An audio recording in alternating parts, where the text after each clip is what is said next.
To learn about the off-grid lifestyle and to be inspired to live your dreams, click subscribe so you don't miss anything. Hit the bell notification. So I'm back at the tiny house build again today, and looks like this is going to be the last warm day probably for the rest of the winter, if I had to guess. At least the 10-day has it cooling off quite a bit. It's supposed to start raining today, and when it starts raining, it just doesn't stop. It rains for weeks. But again, 10 days, got it raining every day. Guess I'm gonna start working out in the cold, but I think I kind of expected that. However, I don't have a lot to do that I gotta be out in the cold with. Just get through this little last push and we should be good to go. But I gotta get the metal roofing material onto the house. More specifically, obviously, I gotta get it on the roof. The walls can wait until a warm day or whatever. It's not a big deal, but if I get the roof done, then I can put the chimney in to my wood stove and I can start burning wood, and we can come up here and work inside with a heated house. Carolyn, I wanted to come out here and show you, has just done a fantastic job cleaning this up. Now, this property has not been lived on since I think 1975. And there was an old mobile home trailer here. The older subscribers are gonna know this. I haven't said this in a long time. And we tore down the mobile home. It was just falling down anyways. And we used the trailer frame for our tiny house build. This was just a wreck.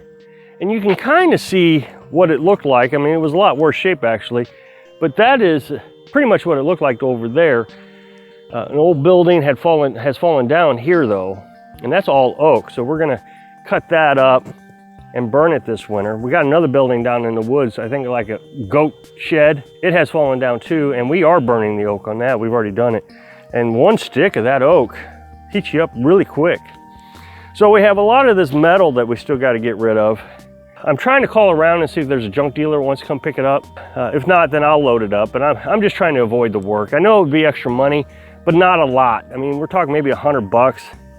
And the convenience of somebody else doing it while I'm trying to build the tiny house and do all the things, it just seems to me to be better. Plus, I got all this metal out in the woods that has been dumped out there. I got a pile of metal, I don't know, right over there. But I got to get a hold of him.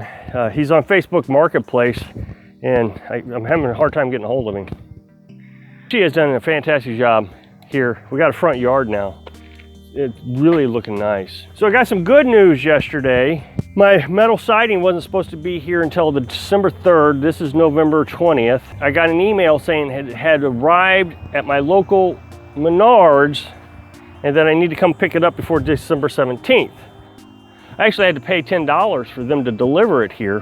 And so I couldn't figure out why I had to come pick it up. So I called him yesterday and he said, yeah, it's probably just a generic email. Let me take a look. And he says, you got 3 tickets and just, I don't know. But he rattled everything off, sounded like everything was in it. And he says, I'm gonna confirm that everything's here, and if so, I'll bring it out Saturday. Well, today's Friday, so that's tomorrow. That's pretty exciting. Now, I've gotten a lot of people tell me that these returnable crates that I paid for, that I'll have to figure out how to get them back to the Menards if I don't unload them while the guys are here. So I might do that.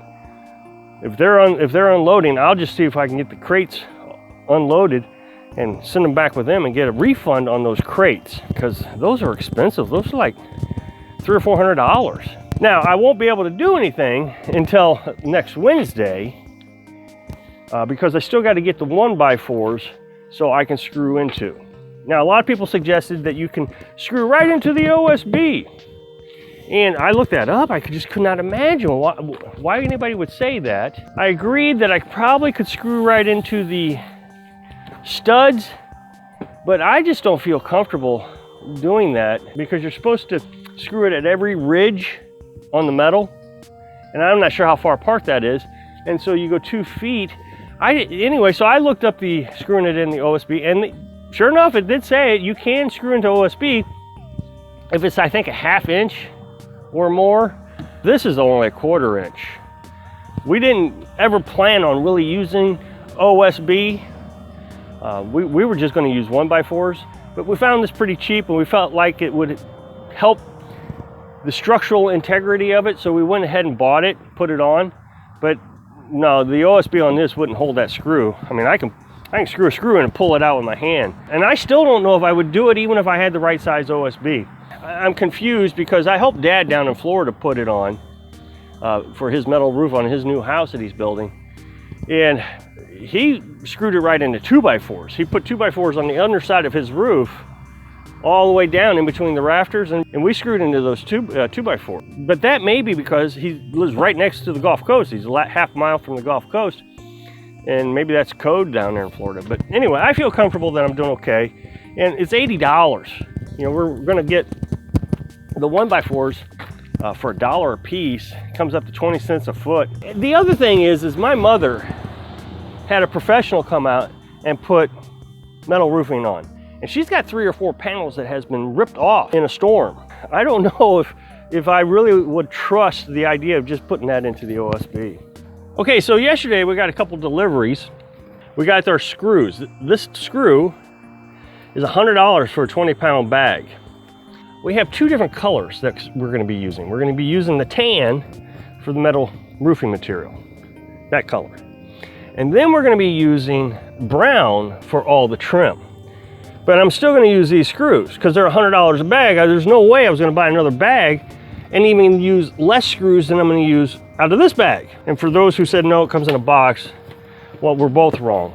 It comes in a box, bags are in the box. So what I'm gonna do is when I get where I have to put this into the trim, and then I'm gonna go get some Rust-Oleum paint, and I'll put a little piece of cardboard around each screw and just squirt a little bit of Rust-Oleum to match the trim as close as possible. I'm just not gonna spend another $100 for screws. That's just crazy to me. And I won't need that many because it's just the trim. One of the things that I got 2 days ago was this foam pad. And this foam pad, what happens is you lay this down and then right at the edge of the house on the overhang, on the eave trim actually is what it's called. And then you put your metal panel on top of that. And that keeps water from coming back up into underneath the panel. Well, I realized something, and for the ridge cap, I needed this to be reversed. Instead of bumps coming up this way, I needed the bumps to go down. So I had to order more of those, so that was another $24, so not too bad.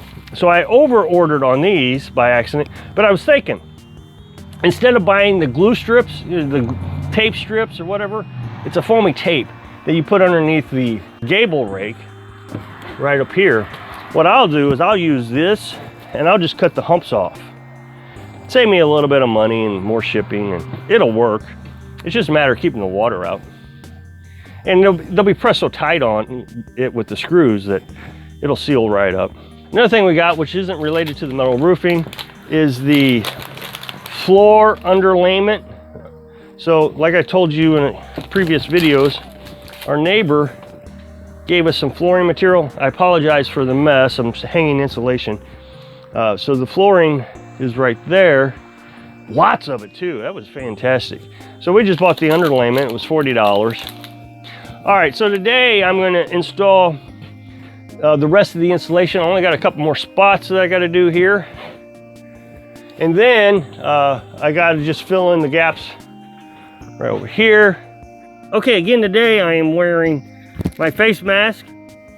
If you don't wear a face mask, that fiberglass material on the insulation will get down in your throat, make you cough all day long. There's just no way to avoid it. Make sure you wear long sleeves. I tried to wear safety glasses yesterday to avoid getting that allergy, itchy feeling in your eyes, but they fogged up so bad from the mask that I just couldn't see. It was impossible. So, just gonna have to deal with some itching, I suppose, when you're working with the insulation. Now here, I have used a piece of plywood, just a little strip I had, to hold up the insulation on one end, or at least in the center. That way I can just wrap the other side up, staple it. If you don't have something holding it, it's almost impossible to put it up by yourself.